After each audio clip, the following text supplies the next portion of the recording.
Bonjour, this is Quentin Tarantino. Quentin Tarantino, 41 ans, scénariste, acteur, producteur, réalisateur. Quentin Tarantino, 41 ans, cinéaste, cinéphile, cinéphage, cinévore. Un obsédé du cinéma, de tous les cinémas. De Sergio Leone à Tarkovsky, en passant par John Ford, Godard, Inoshiro Honda ou Chang-Che, Quentin a tout vu. Une culture cinématographique phénoménale qu'il distille avec précision dans ses 5 premiers films, objet de culte pour cinéphiles du monde entier, voire même pour ses acteurs qui tentent ici de décrire leur réalisateur.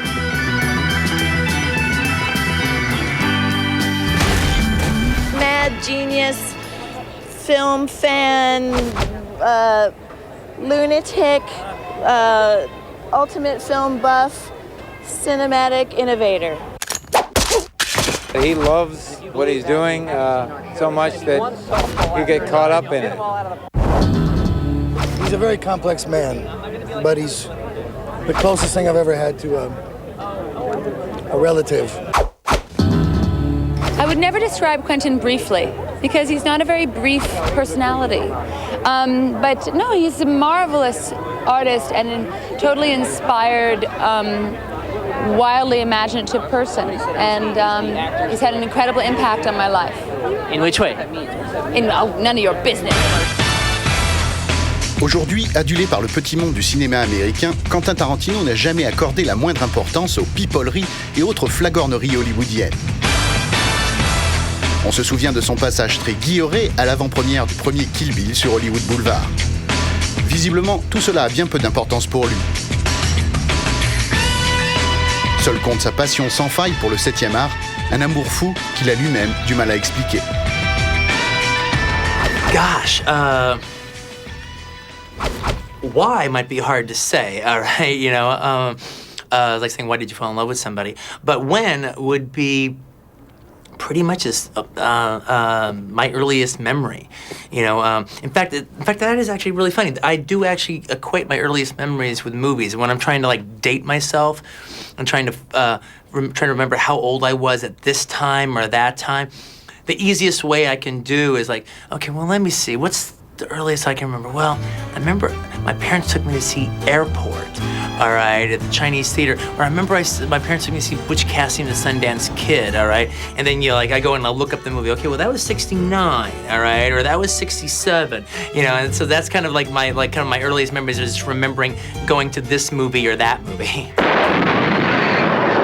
So you would say that your life is cinema? It truly is, yeah. Well, it was the one constant in my life. Definitely, I mean, it is it is to this day. Not to say that I don't have other interests, but when I was a kid, I didn't have any other interests. I mean, I like comic books and I like music and everything, and the radio and my little 45s and stuff like that, and I like TV. But movies was the one constant. It wasn't school, it wasn't schoolwork, it wasn't sports, it wasn't cars, you know, it wasn't model kits, you know, like other boys or stuff. It was movies. Quentin est né le 27 mars 1963 à Knoxville, dans le Tennessee. Sa mère, Connie, avait à peine 16 ans. 2 ans plus tard, Connie et Quentin s'installent dans le quartier populaire de Carson, au sud de Los Angeles. Son enfance, il la passera plus dans les salles de cinéma des environs que sur les bancs de l'école catholique où il était inscrit. Le cinéma est vite devenu un parfait échappatoire pour le jeune Quentin. Il avait même la bénédiction de ses parents. My parents, both my stepfather, he wasn't around that long, but for a while he was around. He took me to movies all the time. We actually went and saw a movie every Monday. All right, that was our movie day. All right, and then like, you know, whenever my parents went to the movies, they took me too. All right, and I saw R-rated movies and stuff. You know, they didn't care. You know, as long as it wasn't too bad. You know, they just figured there's nothing in a movie that's going to harm me. And you know, so I was seeing adult fare. You know. I saw The Godfather when it came out, you know. I saw Carnal Knowledge when it came out, you know. Something like that. It was sex. I was bored by that, all right? You know, Godfather I thought was great. You know, the Charles Bronson movies, the Burt Reynolds movies, my parents actually took me to see, you know, little did they know that it would be it would become probably my favorite movie ever. It was The Good, the Bad, and the Ugly.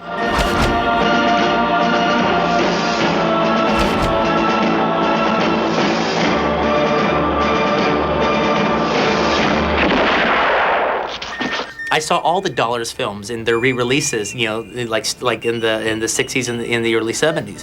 You know, they were always showing them, and I saw them all. You know, I knew who Lee Van Cleef was when I was a little boy. So the thing is, you know, so I saw all those with them. All right. Once I started getting old enough to go to the theaters by myself, and I didn't live in some like weird little suburb, you know, once I moved to a more urban area, all right, where there was like, you know, black theaters and stuff like that, then I started going on my own, then that's when I could start seeing, you know, the blaxploitation movies and the kung fu films, and, you know, and I had already been seeing horror films, but I could start seeing the horror films and stuff. And see, that was actually a thing, is when the blaxploitation movies and the kung fu movies were opening, I wasn't living anywhere where I could go. Then we moved to an area that was much more urban, where we were right next to a black area. And so all I had to do was ride my bike over to the Carson Twin Cinema, and I could see all that stuff. It's in the area where Jackie Brown was made, the South Bay. As a matter of fact, if you remember in Jackie Brown, Robert Forster's bail bonds office is the city of Carson. That's where I was living right next to it, and that's like this real tough black area. C'est aussi dans un des quartiers sud de Los Angeles, à 1 heure d'Hollywood et de Beverly Hills, que Quentin Tarantino trouve le boulot qui va changer sa vie. À 22 ans, il est embauché comme vendeur au vidéoclub Video Archive. Il passera 5 ans dans cette petite boutique qui deviendra mythique pour les cinéphiles angelinos. 5 ans à bouffer des films et à ne parler que de ça à longueur de journée avec ses collègues. It managed to, you know, make that film buffery thrive, and also it didn't really have to work for a living, all right? I mean, I did. I mean, we were working our butts off, all right, and working, like, you know, we're making minimum wage, all right? So, you know, we almost, in order to survive, or we almost had to work, like, you know, double shifts, like 3 every week, you know, from opening to close, just to make enough money to live. But we were having a great time, you know? And, you know, some people think, oh, so that's where you learned your knowledge about movies. You know, I was already a movie expert. That's how I got hired at Video Archives, was because I was a movie expert. You know, but I had a whole group of, friends. And, you know, I didn't go to, you know, not only did I not go to college, I didn't go to high school, all right? You know, I quit school in junior high. I never made it to high school. Now, the thing about it is funny is, for all the knowledge most people go, you know, when you go to college, you get, the most knowledgeable thing you get is the college experience, basically getting away from your parents, going somewhere that's away from where you are, and, you know, with a whole group of other peers that are away from where they are, and you make your connections and cliques and friends and all that kind of stuff. Now, you can skip college, but you probably won't skip the college experience. If you don't go to college, you'll find it somewhere else. And in that, it became Video Archives. It became a group of friends, and we all did all these things together. And it was like we were like in college together. Or just working our way, you know, through this school. And it was, you know, it was a great time. We were always watching movies and expanding on them. And the store was completely like it was like a clubhouse. You know, it was like, we owned it, basically. We didn't own it. We weren't making any money there. But, you know, we're in our 20s. How much money do you need, all right? But you know, we were polite with the customers, but it was our store, not theirs, all right? And then we had complete access to the place. So we would like, you know, as soon as we'd close and everything, you know, we'd lock the doors and have film festivals and watch movies and get drunk, get high, whatever we were doing, you know, and I'd get on like directorial retrospectives where like, okay, every night when we close up, we were going to show, you know, watch a new Jonathan Demme movie, you know, and I'd talk about it and set the stage for it and everything. And it was a lot of fun. You know, it would be the kind of thing where it's like, if we were out partying and everything, and we had to be in at work at 9 and everything, not everyone else did this, but I would do it, all right? I wouldn't go home. I would just go to the store, all right? So I would be there in the morning when I had to wake up, you know? So literally what I would do is and, you know, hygiene, especially in my 20s, wasn't really my strong point, all right? And so I would go to a Video Archives, like drunk on my ass, all right? And then like go into the porno section and then just fall asleep because it was like away from everything else. There's like this blue light going on. So I just like fall asleep in the porno section on the floor. Then I'd wake up in the morning and then I'd be there at work, all right? So just, you know, open up the door and here we go. Aujourd'hui, Video Archive n'existe plus. Le quartier a été rénové et les patrons ont dû revendre les murs. Mais en 1993, c'est ici que Tarantino fêtait la sortie vidéo de Reservoir Dogs. Dans le document d'époque qui suit, il nous fait visiter ce soir-là le magasin en nous proposant une petite sélection de films.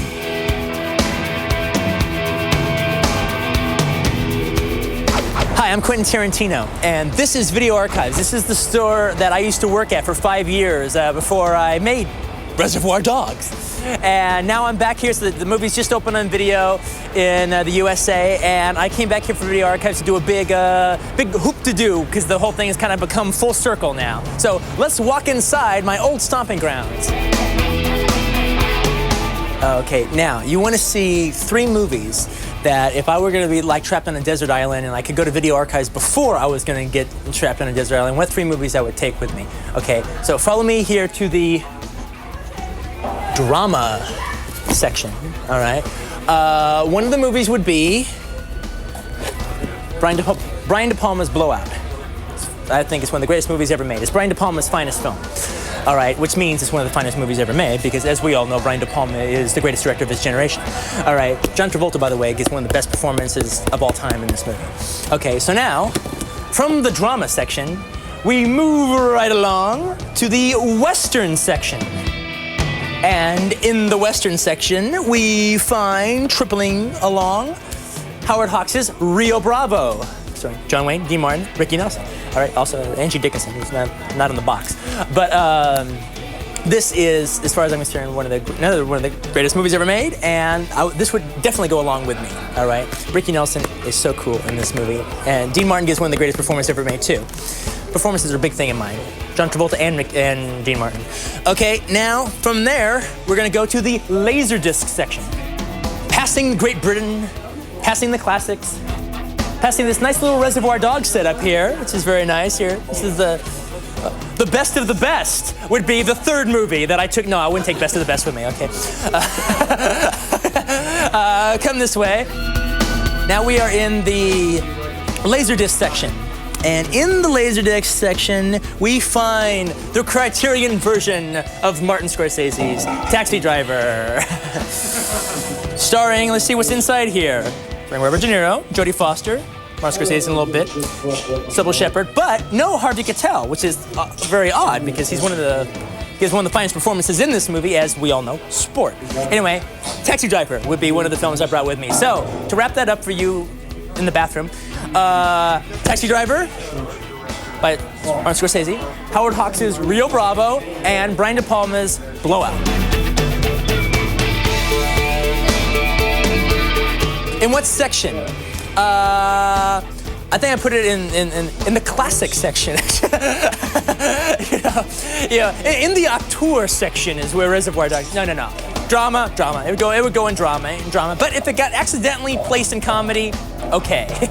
It should go in the May We Suggest section. Is exactly where Reservoir Dogs should go. Nah, just this one. Cut. Pendant ces 5 années à Video Archives, Quentin prépare son passage à l'acte. Il écrit beaucoup, notamment les premières versions des scénarios de True Romance, Natural Born Killers et bien sûr Reservoir Dogs. Il se prépare aussi à devenir réalisateur en passant par la case amateur. How did you go from film lover to filmmaker? Well, it seemed like that was very hard to do for a long time.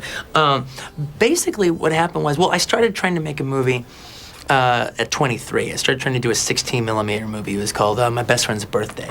And I just started shooting it, financing with my little minimum wage job. I borrowed a 16mm camera and would shoot for a while on the weekends and stuff. Try to, get it going. And over the course of 3 years, 2 years or something like that, I shot a bunch of footage and started to try to cut it together, only to kind of realize I did not have what I thought I had, all right? But, I was a little disappointed by that because I'd spent a lot of time working on that. Aujourd'hui, il n'existe plus de version intégrale de la première tentative filmée de Tarantino. Les négatifs ont été partiellement détruits par accident. Mais nous avons retrouvé quelques passages du film. Le document n'est pas d'excellente qualité, mais ce sont les premières images jamais tournées par Quentin Tarantino. Regardez. Leno, you're cool, right? Yeah, I'm cool. Good.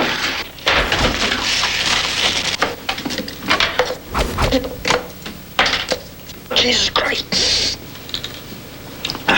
Do I get anything in my nose? Not right here. Okay. Cool. Okay. Ready? Yeah. It's K-Billy, and we're back on the air. We're here with the leader of the Eddie Cochran fan club, Lenny Otis. Could I get that napkin over there? Sure. Thank you. Well, anyway, when I would feel down and lonely, I would just flip on this song, and hell, everything would be great. One day, I just had this real bad feeling about myself. Eddie Cochran album. I am in hell! Oh! Oh, you all right? 911. What happened? Look, all he did was snort some of that coke you gave him.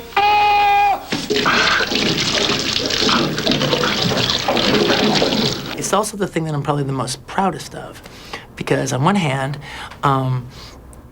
everybody else I would have known, everybody else I knew at that time, I'm not saying everybody in the world, but everybody I knew at that time, if they had put so much work into something and all the money that they had, which was nothing, but it was all I had, all right, but so much time and so much effort and talked about it and so much passion and whatever, you know, for 2-3 years, and then for it to just not work, for it to be a failure, they would have stopped. That would have been it for them. And they would have stopped okay, too. I mean, it would have been very disappointing, but they would have said, oh, well, I guess I just don't have what it takes. I mean, you know, I've spent 3 years on this, and I guess, and nothing but guitar picks to show for it. So, and they would have felt okay. They gave it their best shot. I knew this is what I was going to do, so I didn't have the option of quitting. So, I gave myself a little bit of time to feel sorry for myself. Then after that, which was actually quite quickly compared to that I spent 3 years doing it, I decided to put a happy face on it, because the stuff I did at the beginning, which was the majority of the story stuff, was the stuff that I was embarrassed about. It was very amateurish. I didn't know I'd never made a movie before. I was figuring it out.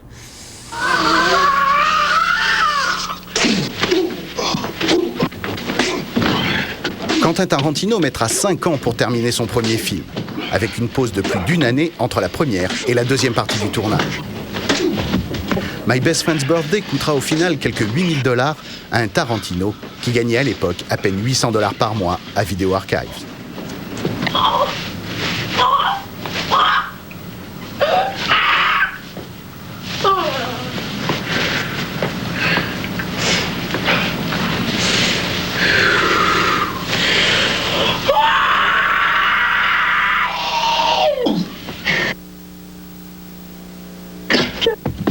The stuff I had done 3 years later, the other scenes that I had written and shot, they were different, all right? I gotten better. I taught myself, not going to film school, I taught myself how to direct a scene and how to shoot a scene and how to cover a scene and how to make a scene work.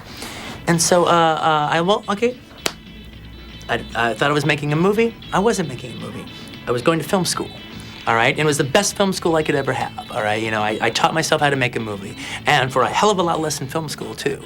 And it wasn't like a bunch of theory stuff. I was out there working.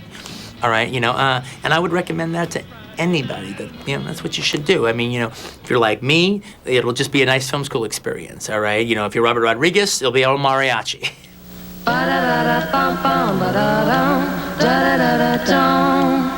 Right now. Let me take you by the hand, fly me off to lover's land. Baby, baby, don't you leave me at the phone. Kiss me, coast to coast, right now. La carrière de Tarantino, cinéaste, se serait sans doute arrêtée là s'il n'avait pas rencontré cet homme. Avec ses beaux costumes et sa tenue toujours impeccable, Lawrence Bender est un des hommes les plus respectés d'Hollywood. Il est dit que derrière chaque grand réalisateur se cache un grand producteur. Bender est celui de Tarantino. Les deux hommes travaillent ensemble depuis 16 ans. Il est celui qui a facilité le passage de Quentin derrière la caméra. Il a depuis produit les 5 films de son ami et protégé. I met Quentin through a very dear friend of mine. I made a little horror movie called Intruder, and this guy Scott Spiegel directed it. And Scott had a little party at his house, and we met. And Scott, then I ran into them a few weeks later at a midnight showing of The House of Wax. It was a 3D movie online. And our friend Scotty said to me, he said, you should get together with Quentin. He's got some scripts, he needs a producer, and he just thought we should hook up, and we just started talking. And first of all, when I met him, I go, Tarantino. I read a script by a guy with a similar name, but it's not Tarantino, it's called True Romance. And I loved the script. He said, no, that was me. I said, no, that wasn't you. I know it was another name. It sounded like your name. He said, no, that was me. By the way, we were both young, struggling guys, so it's not like I had a lot of experience, but I was impressed. He had a lot of desire and love and passion for movies and cinema, and that's what he loved to talk about, like he loves to talk about it now, except now he talks about it with a weight and with an experience and with a background and more knowledge than he had before. So we trust each other, we love each other, we watch each other's back, and it's sort of been this similar, we've just kind of grown up together, La première collaboration entre les deux hommes sera donc Reservoir Dogs. Sur les conseils de Bender, Tarantino préparera son premier film dans les montagnes de l'Utah, au Sundance Institute de Robert Redford. Il perfectionne son script avec des scénaristes chevronnés et répète les principales scènes du film avec des acteurs professionnels qu'il retiendra parfois dans le casting final. Petit extrait de ses répétitions. As soon as I felt that I should have said no thank you and walked, but I never fucking listened. It's like every time I ever got burned buying weed, same thing, man. I felt funny about the guy, But I wanted to believe him because I feel like, if he's not lying to me, and if it really is tie stick, whoa, baby, But it's never fucking tie stick. And I said if I ever felt that way about a job, I'd fucking walk. So the fucking money! Hey, look, Dan, I need you cool. All right, what's done is done. I need you cool. Are you cool? I'm cool. Well, you don't look cool to me. Why don't you splash some water on your face and really cool it out? I need you cool. Are you cool? I am cool. Splash some water on your face.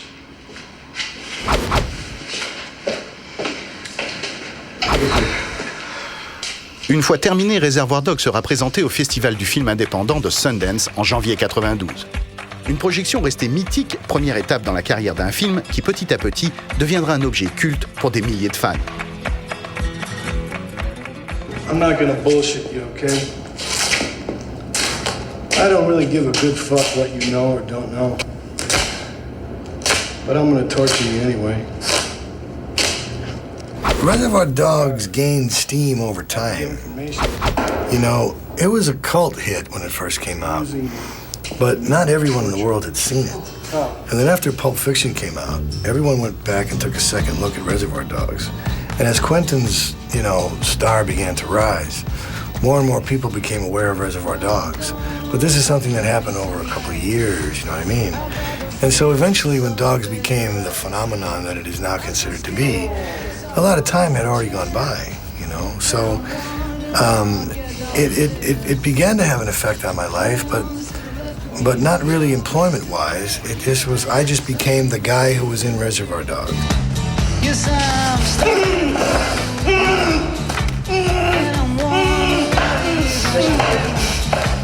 It's so hard to keep this mouth from my face.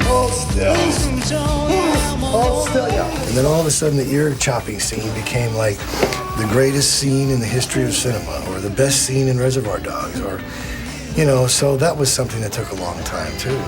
But then I became the guy who cut off the cop's ear. And that's great. I mean, it's fine, but it wasn't something like the day after the movie came out, I was offered 10 pictures from Paramount. It did not happen that way. Hey, what's going on? You hear that? It was a teenage wedding and the old folks wished him well. Par contre, tout va beaucoup plus vite pour Quentin Tarantino. Quelques mois après la sortie de Reservoir Dogs, 2 de ses scénarios, True Romance et Natural Born Killers, sont en production et il attaque le tournage de son prochain film. C'est la vie, c'est the old folks. It goes to show you never can tell. 8 millions de dollars de budget et 3 mois de travail pour réaliser l'adaptation d'un scénario coécrit par Tarantino et Roger Avary. Le 14 octobre 1994, les Américains découvrent Pulp Fiction.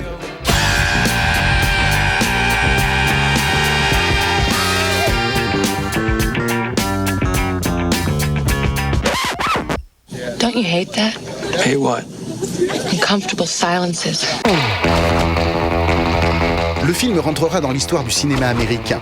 Premier film indépendant qui dépassera les 100 millions de dollars de recettes aux États-Unis, 7 nominations aux Oscars, une palme d'or à Cannes, Pulp Fiction installe au sommet son réalisateur d'à peine 31 ans à l'époque.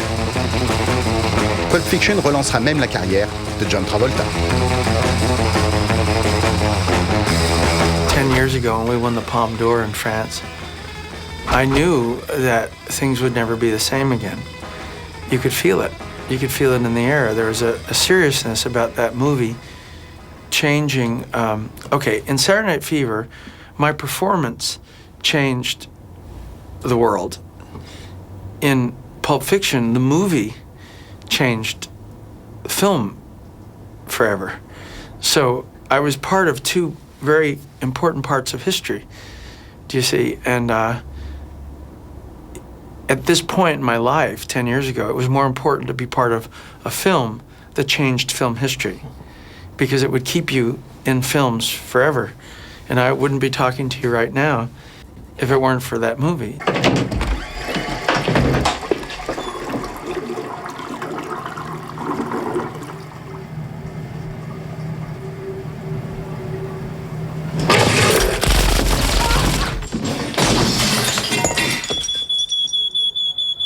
How working with Tarantino at the time has changed your way of acting, would you say?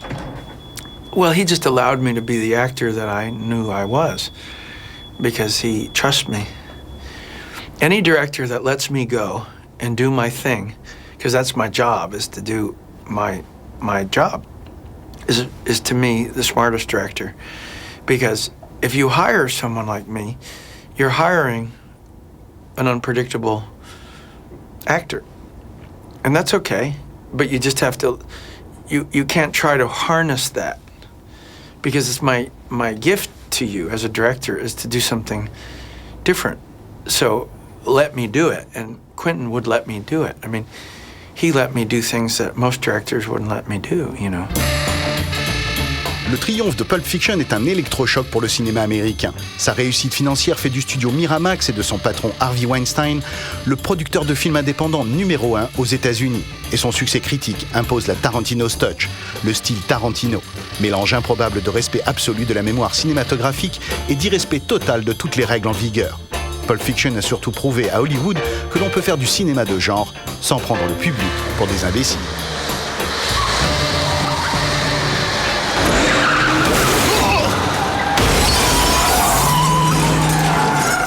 My whole thing is to give you something different than what you would expect, all right? Where it's like I like making people laugh at things that aren't funny. Die, you motherfucker!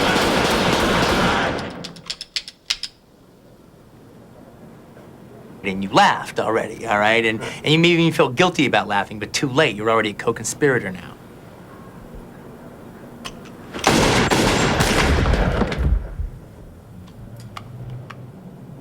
That's always fun for me. Well, the same thing about even, you can say the thing about, the idea of Kill Bill. You know you're going to kill Bill, but at the end, by the time you get there, you might be surprised at how you feel about that. Maybe it wasn't exactly the way you felt about it, the way you thought you'd feel. You and I have unfinished business. Baby, you ain't kidding. I'm sorry. I overreacted. You overreacted? And not only that, there's also this kind of thing. It's just kind of the way I do things. If I'm going to be I'm going to deliver a genre. I'm going to deliver you all the goods, but I'm going to do it my way, which is usually a cockeyed way. All right, like in Reservoir Dogs, it's a heist film where you never see the heist. All right, here in Kill Bill, this revenge saga, 4 hours long. All right, and these big action scenes all throughout it, and horror sequences, and all this stuff, and then you get to the climax and it's a 40-minute dialogue scene. That's just my way of doing an action epic.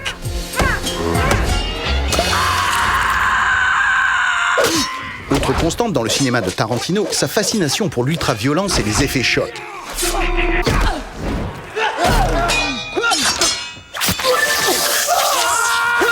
À la sortie de Kill Bill Volume 1, la presse américaine a eu du mal à comprendre les litres de sang déversés, les bras découpés et autres yeux arrachés lors de la scène de la bataille finale.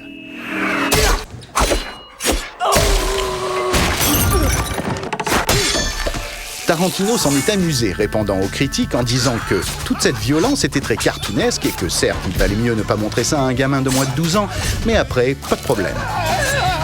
N'oublions pas que le petit Quentin passait ses journées à voir des films de karaté et d'horreur bien avant ses 12 ans. C'est là qu'il a sans doute acquis son immunité à l'ultraviolence et son goût pour choquer les spectateurs.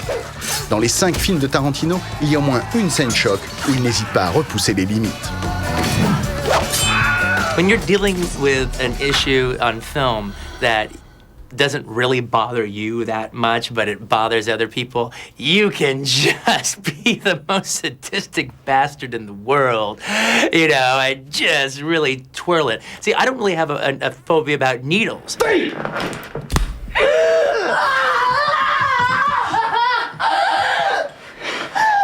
And it didn't even occur to me that most people have a phobia about needles. So when I was doing Pulp Fiction, I didn't even think that there'd be people that would be like fainting and like just like, ah! You know, passing out and screaming from the theater, you know, when that happened. I was like, wow, look at that. Boy, I'm getting them. If you're all right, then say something. Something.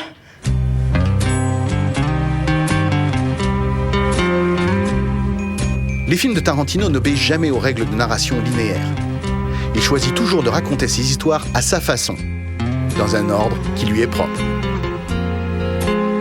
Du coup, le rythme de ses films est quelque chose d'unique, qui explique aussi, selon lui, pourquoi ces longs métrages ont une place aussi spéciale dans la pop culture mondiale.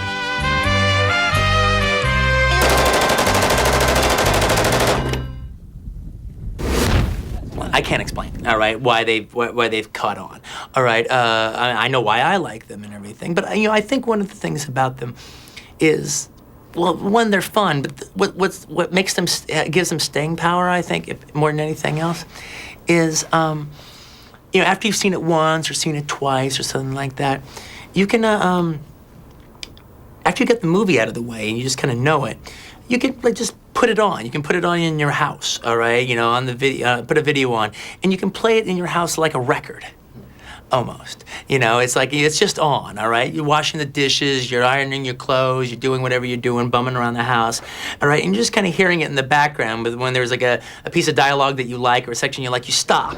And what do they call it? They call it Royale with cheese. Royale with cheese. That's right. What do they call a Big Mac? Big Mac's a Big Mac, but they call it Le Big Mac. Le Big Mac. And you listen to it. Then you can move on, all right? There's a song you're like, stop, listen to it.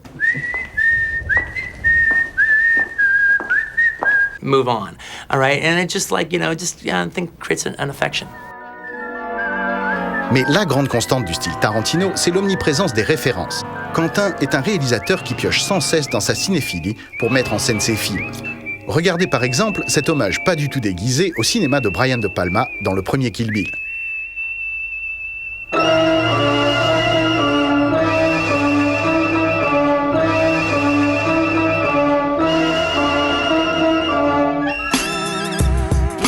Parfois, même ses choix d'acteurs sont guidés par les séances de cinéma qui ont bercé son adolescence. Un exemple, Pam Grier.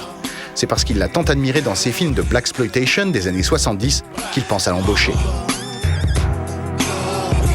First, I met him for an audition on Pulp Fiction, but I didn't get the role. And I remember meeting him when I walked into his office. He had all these posters of me on films that I'd done in the early 70s. And I was like, I was impressed, honestly, you know, heartfelt. And I asked him, I said, you know, well, did you put them up because I was coming? He said, no, I was going to take them down because you were coming.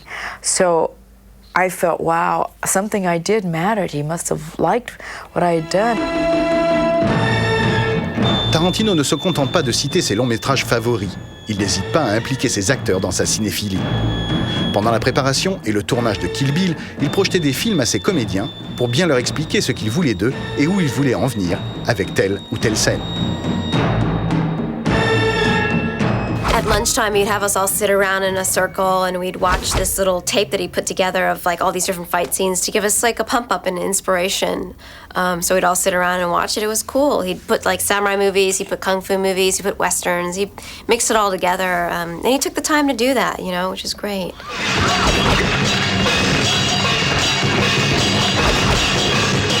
You get an entire film education. You don't only get to learn all of these great skills like samurai sword fighting and kung fu and everything. You get a whole film education too. I learned about spaghetti westerns and also all the stories behind them, and why Clint Eastwood was in The Good, the Bad, the Ugly, and how much he got paid, and what just everything about it. And you see all the great Japanese anime films, all the different things that influenced him, as well as the films that specifically influenced my character, like Twisted Nerve, like They Call Her One Eye. I mean, all these things that in a million years I would never have access to or know about or see. He screened for me all of Clint Eastwood's, Sergio Leone films. We watched Coffee, we watched Japanese movies, endless numbers of movies, and then he would just send me torrents of tapes to watch and just understand all of his influences as best as I could.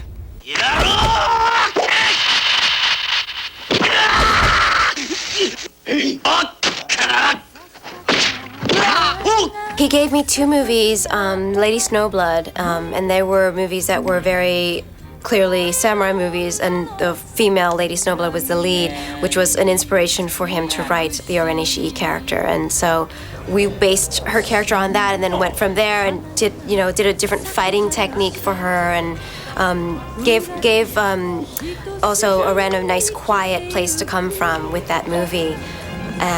It was just really great for him to give me that. It was like, it wasn't really homework as much as it was, he was excited, and he's like, here's a little flavor, here's a little taste of it,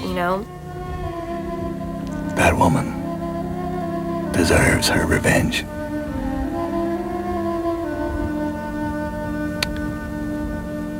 And we deserve to die. But then again, so does she. His knowledge of movies is really comfortable for me, because he knows so much about the history of movies that I know that he knows what to tell me to do. He knows, I thought I knew a lot about the history of movies and actors and this and that, and I kind of do, but not nearly as much as he knows. And, you need to have somebody in a position of intelligence in areas beyond your own in order to listen to that person. You certainly don't want to challenge each other's intellect. I trust the guy hands down. He gives me a lot of freedom to do what I want to do, and then he modulates it, very decisively. Don't sit there when you say that, sit over there, You say it the way you said it, but it'd be better for the camera if you were over there, things like that. It's not rocket science. En agissant ainsi, Tarantino montre un respect sans faille pour tous ses acteurs et pour toute son équipe. À Hollywood, tout le monde veut travailler avec Quentin, et pas seulement à cause de ses précédents films. This guy runs the best set I ever saw. It's fun. Actors have fun on that set. There are laughs from beginning to end of the day, and for the whole schedule, he encourages everybody to have fun. He's making jokes, and everybody up and down the ladder, not just the big guys, but everybody on the set has fun. And he bonds his group. He shows movies at least once a week for everybody. Everybody's invited. Everybody's invited to the dailies. That's not heard of. Everybody can go to the dailies. He's totally secure, this guy. At the end of the week, he parties. Friday night or Saturday morning, it depends on when we finish. He's out there with the crew, kidding around, laughing, and having a party. He ran movies all one weekend while we were shooting nights, just so everybody wouldn't have to go off their night schedule. It's tough to get on a night schedule, sleep in the day and work all night. But in order to keep us on the night schedule, he showed movies one weekend, a whole weekend. He's great. This guy cares about everybody, and everybody cares about him. Avec les 2 épisodes de Kill Bill, Quentin Tarantino réalise une sorte de déclaration d'amour au cinéma de genre et autres séries B qu'il chérit tant. Dans le volume 1, un site internet de cinéphiles a noté 82 références directes à des films précédents. Tarantino lui-même dit qu'il n'a jamais vraiment tenu les comptes à jour. Une seule chose est sûre, il a réussi l'exploit de s'approprier ces références et de les insérer dans un film vraiment personnel. C'est peut-être cela, le secret du style Tarantino. This movie is totally, made up of all the genres that I've been passionate about since I was a kid.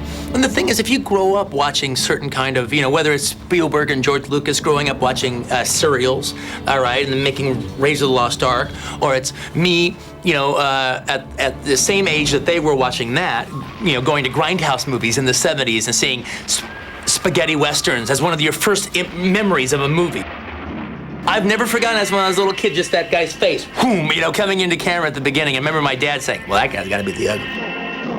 What Leone did that I always just loved, on a big picture sense, forget about how great the movies are, is the fact that, he literally took the oldest film genre in cinema. The first narrative movie that we know of is The Great Train Robbery.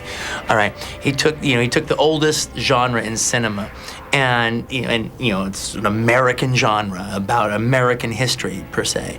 All right, and then in Italy, all right, in Spain, literally just reinvented it. And not only did he reinvent it and make a great movie, he created an entire industry.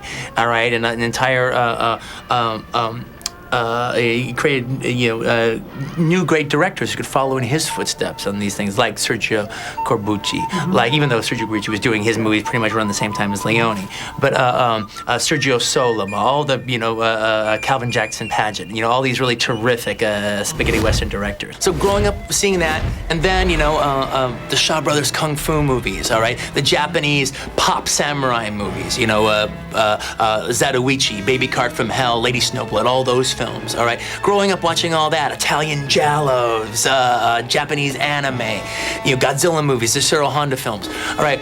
All that stuff is like, to me, what I think of when I think of movies, all right? Those are the movies that rock me. And, there's a little bit of me trying to do the genre films I've loved, but do them my way. The Palme d'Or goes to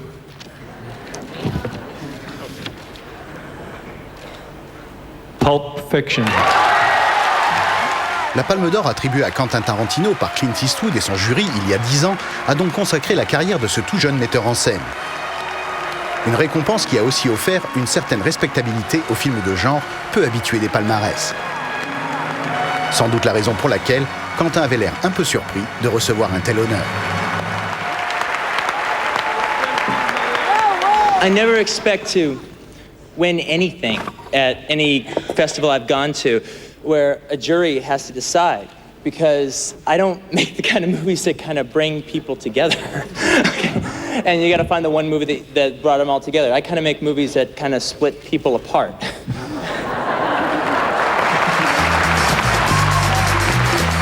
Entre Cannes et Tarantino, l'histoire date d'encore plus loin que la palme de Pulp Fiction. En 92, Gilles Jacob et Pierre Rissian, alors sélectionneurs du festival, voient Reservoir Dogs lors d'un voyage aux États-Unis. Ils feront tout pour que le film soit sélectionné à Cannes. Il passera en séance de minuit avec un petit mot sur le billet pour prévenir de la violence de certaines scènes.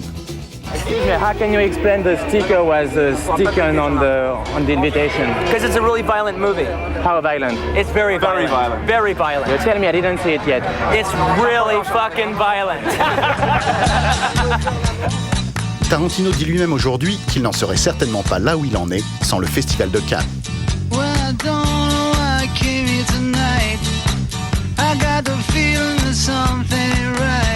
To me, Cannes is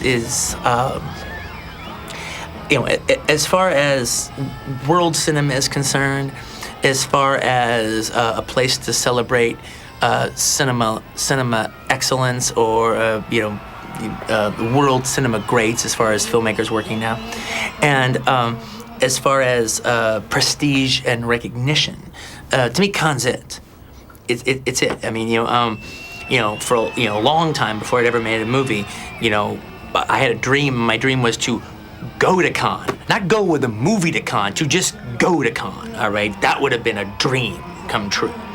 All right, and then my dreams have just kept moving up. Then it was like a dream to go to Cannes with my movie. And that's what I did with Reservoir Dogs. Then the dream was to go to Cannes and win the Palme d'Or, and that's what I did with Pulp Fiction. All right, and then my next dream is to go and be the president of Cannes, of the jury, and now that dream is about to come true. And there's been Pierre Rissian, all right, saw Reservoir Dogs. It was the first of one of the first people to see it. And, he said, because I don't know exactly when in Cannes it's going to be. It could be Critics' Week, it could be official selection, it could be Cannes d'Or, but we will figure out what it will be, but you will be in Cannes and I will see you in Cannes. So I am Pierre Rissillon's discovery. All right, and both him and Gilles Jacob have taken an interest in my career, and have taken pride in it and have helped cultivate it. All right, by the presence they've let me be in Cannes, and by the respect that they've shown me, and literally, of all the things I've ever done, of all the things I've ever done in my professional career, my proudest achievement is the Palme d'Or. All right, I'm very proud of that. My whole saying about the Palme d'Or is there's only one group of filmmakers more prestigious than the list of filmmakers that have won the Palme d'Or, and that's the list of filmmakers who haven't.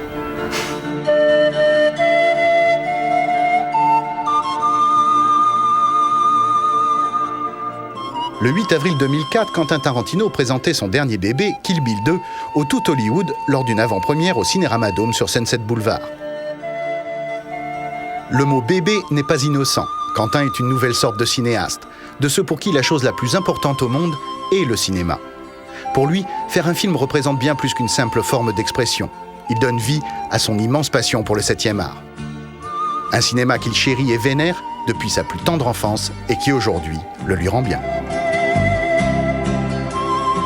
Oh, well, they've given it back to me by letting me be able to do my art form and work in this medium and work in this kind of level of it and everything. It's terrific. I mean, I would have been happy if I just had enough money to just make 16mm movies here and there and everything, but I've had a better situation than that, and it's really wonderful.